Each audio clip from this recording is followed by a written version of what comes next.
وجود للصخور، فإن تقنيات استخراج الغاز الصخري معقدة وصعبة ومكلفة وتنم عن مخاطر.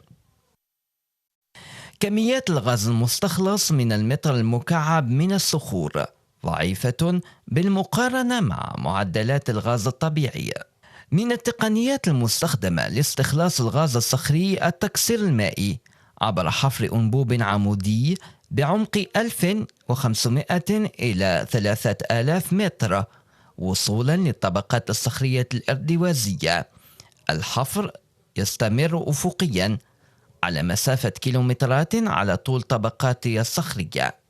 بعدها يتم إغراق الأنبوب بالإسمنت من الجهة العلوية حفاظا على الطبقات المائية، ليتم ضخ كميات من المياه تتراوح من 10,000 إلى 5,000 متر مكعب لإحداث ثغور أو شقوق على مستوى الصخور تحريرا للغاز المحجوز بينها.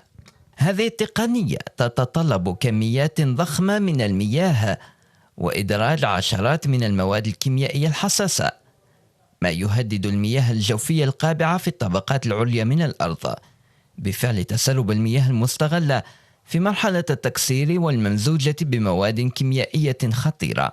احتمالات تسرب غاز الميثان المنبعث أثناء استخلاص الغاز الصخري تهديد آخر تنطوي عليه العملية، علما أن الميثان أكثر الغازات تسببا لظاهرة الاحتباس الحراري. تهديدات تثير احتجاجات واسعة لدى المدافعين عن البيئة.